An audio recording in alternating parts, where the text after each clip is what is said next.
Bonjour à toutes et à tous et bienvenue dans ce nouvel épisode de La Voix de la Diversité, le balado de Francophonie sans frontières. Nous avons tous en mémoire cet instituteur ou bien cette institutrice, ce professeur qui a marqué notre enfance, qui nous a donné le goût des mots, le goût des sciences, de l'histoire, par ses talents de pédagogue, de conteur. Pour ma part, la liste serait longue, mais cela et celle-là trouvent néanmoins leur place dans mes souvenirs et mon cœur, et cette émission leur est dédiée. Je suis Timothée Merman et je vous parle depuis Montréal.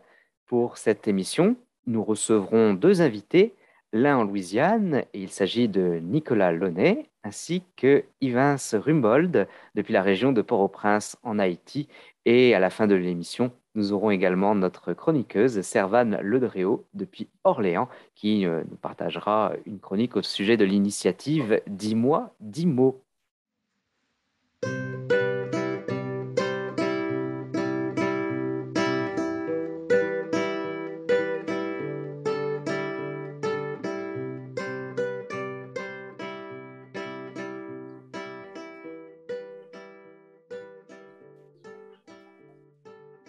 L'Assemblée générale des Nations unies a proclamé le 24 janvier la Journée internationale de l'éducation.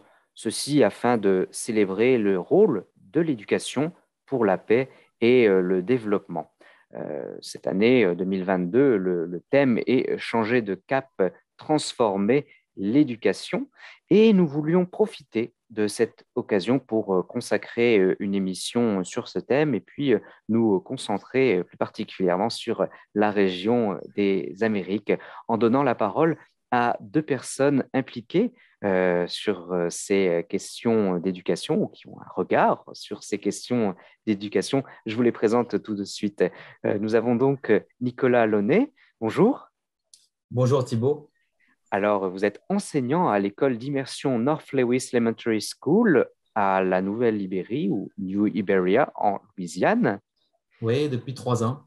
D'accord. Et nous avons également Yvains Rubold. Bonjour Yvains. Bonjour Thibault, un plaisir d'être avec vous. Plaisir est partagé. Et donc, vous êtes directeur exécutif d'Haïti Demen, par ailleurs ancien membre du conseil d'administration du Centre de la francophonie des Amériques, fonction donc par lesquelles voilà, vous offrez partager votre regard et expérience sur Haïti et puis sur les questions d'éducation.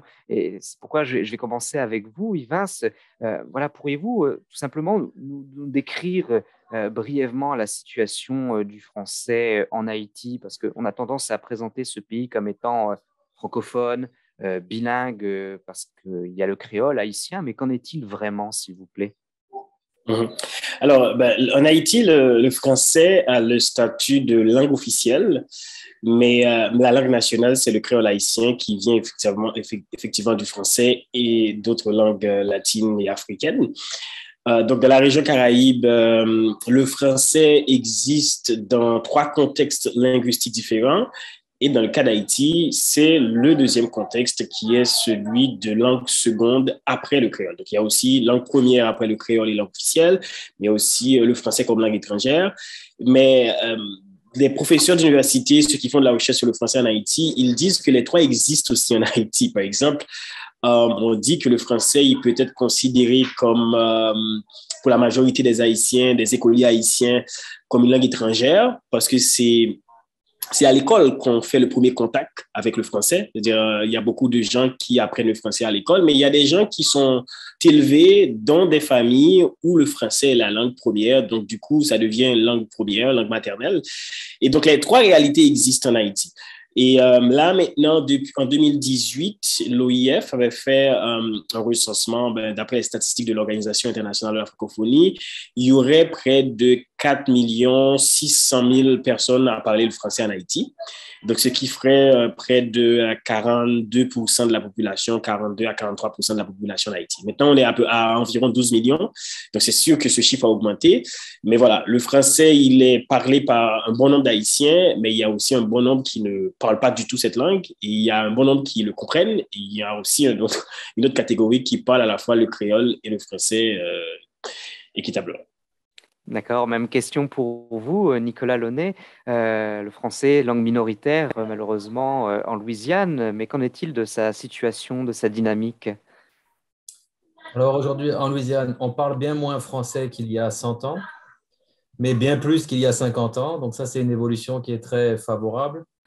Le français, il y a toute une génération qui a été perdue avec le français. Je pense que vous connaissez le contexte du français qui était interdit dans les écoles parce qu'il était synonyme de pauvreté et que donc l'État fédéral a interdit le français et d'autres langues mineures pour élever la situation de la population.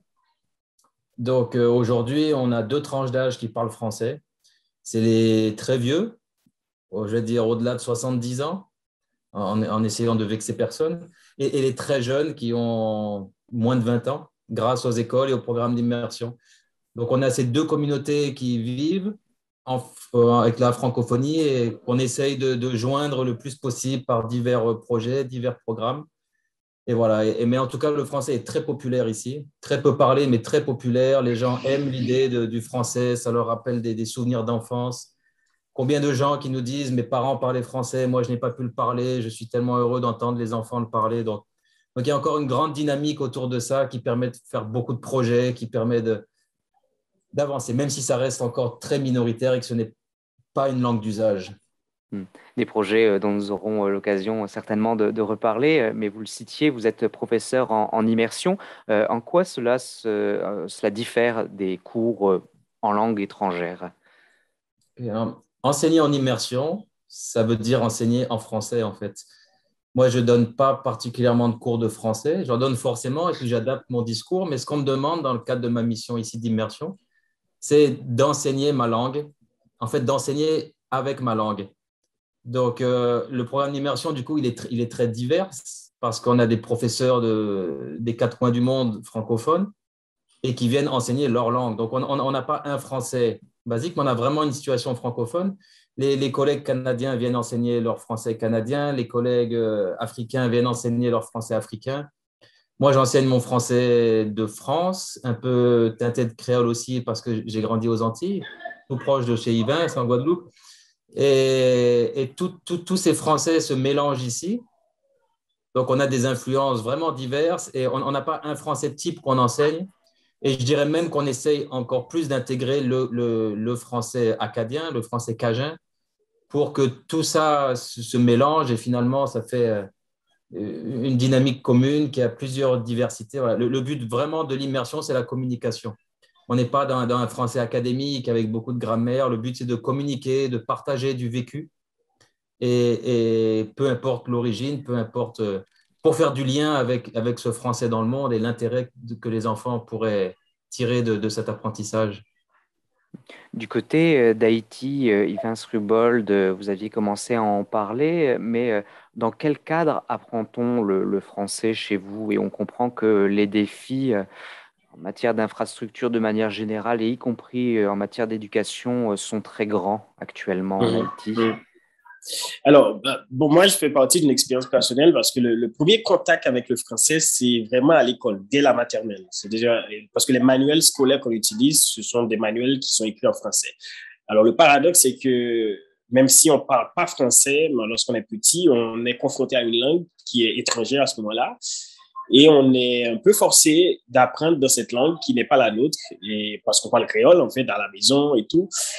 Et à mesure que tu gravites les échelons dans ton parcours scolaire, tu gagnes en compétences dans la langue et tu utilises quand même les manuels en français. Et tu as aussi des cours de français dès la maternelle jusqu'à la 9e année fondamentale. Et puis, à partir du moment où tu rentres en secondaire, ça se remplace par des cours de dissertation pour avoir un peu plus de pratique dans l'écriture de la langue. Mais voilà, classiquement, en Haïti, les gens rentrent en contact avec la langue à l'école, sur le banc de l'école. Puis ensuite, si tu veux te perfectionner, c'est-à-dire si tu termines tout ton parcours scolaire et que, bon, voilà, tu n'as pas le niveau désiré, puisque le français, c'est pas ta langue de tous les jours. C'est-à-dire, les gens, ils apprennent en français dans les salles de classe, mais quand ils sont sur la cour, mais quand ils vont ailleurs, ils vont parler créole avec leurs amis, avec leur famille. Et donc, du coup, tu peux terminer tout ton cursus, tout ton parcours scolaire sans avoir maîtrisé véritablement la langue parce que ton premier souci, c'était juste de passer le cours, quoi. Et donc voilà, donc tu peux aller dans des cours, dans des écoles professionnelles de journalisme et de communication ou bien dans les agences françaises qui existent en Haïti. Je crois qu'il y en a 4 ou 5. Et puis aussi, il y a l'Institut français qui est à Port-au-Prince. Donc voilà, c'est dans ces trois catégories, les 3 façons-là que tu peux apprendre le français en Haïti.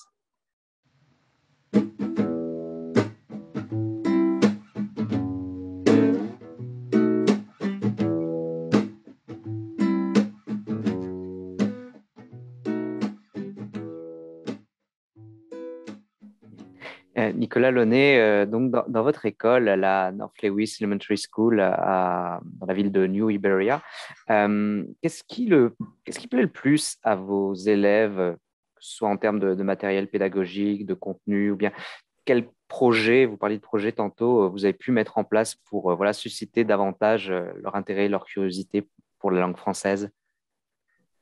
Je pense que ce qui plaît le plus aux enfants, c'est vraiment de pouvoir partager des choses avec les gens de leur communauté.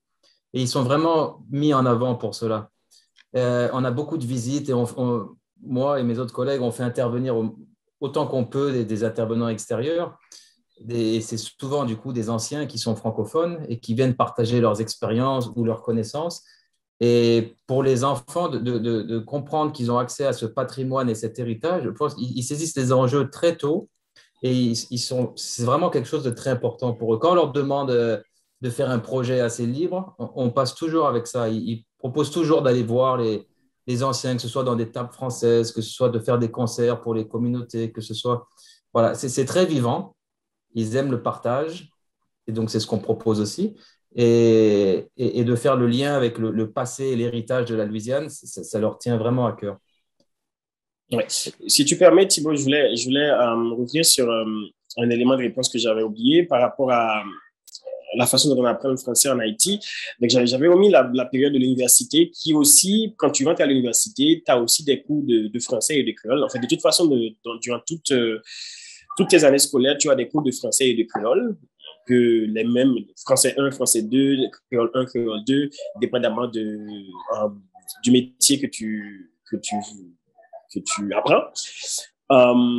Donc voilà, donc à l'université aussi, il y a aussi cette assistance pour perfectionner ton niveau de français, que ce soit à l'écrit ou à l'oral, parce qu'il y a aussi des cours de français oral et des cours de français écrit, qui ne sont pas des cours de rédaction forcément ou des cours de dissertation. C'est juste pour un peu perfectionner ta maîtrise de la langue. Voilà.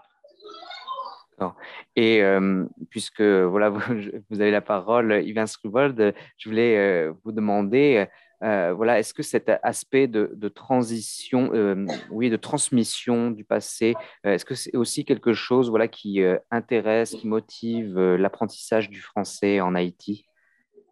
Transmission du passé, genre en termes d'histoire ou… Oui, plutôt en termes d'histoire, oui, oui, tout à fait. Ou qu'est-ce qui, de manière générale, voilà, anime les élèves dans leur apprentissage du français, de la langue française? Bon, déjà, il y a la curiosité. C'est-à-dire, nous, c'est surtout la littérature française qui a surtout incité l'engouement pour la langue. C'est-à-dire, quand tu lis Molière, quand tu lis, tu sais, dès ton plus jeune âge, tu lis des pièces de théâtre extrêmement bien écrites. Généralement, c'est des auteurs français, malheureusement, parce que là, on peut plus avoir des auteurs francophones que des auteurs français. C'est-à-dire, j'aurais bien aimé lire un auteur québécois quand j'étais dans mon plus jeune âge. Parce qu'on a à la fois la littérature française, mais on a aussi la littérature haïtienne. Donc, et quand on dit la littérature française, c'est vraiment français. Hein? C'est vraiment pas la littérature francophone. Et mais maintenant, il y a plus un mouvement pour qu'on intègre aussi des auteurs francophones dans les cours de littérature, pour que ce soit pas que littérature de France. Et donc, quand tu rentres en contact avec les auteurs, et donc ça te pousse à aller lire davantage et aussi à aller découvrir de nouveaux auteurs, mais aussi à aller écouter. Donc, il y a la musique, il y a les films que tu regardes en français.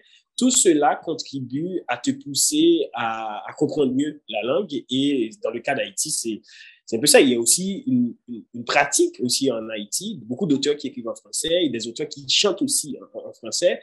Et ça te permet ça t'encourage aussi à rester branché sur la langue.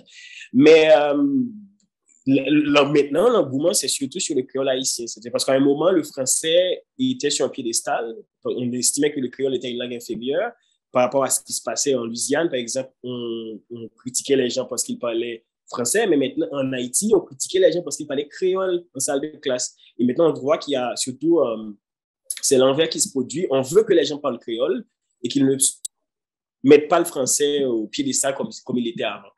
Et donc, on veut une coexistence équitable de la langue. Je pense, dans mon cas, je pense que c'est ce qui serait l'avantage des Haïtiens parce que le créole, c'est leur langue maternelle. Merci à vous pour ce petit tour d'horizon sur les questions d'éducation dans vos régions respectives, Nicolas Launay et Yvain Srubold. Alors, je rappelle, Nicolas Launay, donc vous êtes enseignant à l'école d'immersion North Lewis Elementary School à New Iberia en Louisiane, et Yvain Srubold, vous êtes donc directeur exécutif d'Haïti Démène dans la région de Port-au-Prince. Au plaisir de pouvoir vous reparler lors d'une prochaine émission, afin d'en savoir encore un peu plus sur les régions où vous travaillez. Merci Thibaut, avec plaisir. Merci de nous avoir reçus.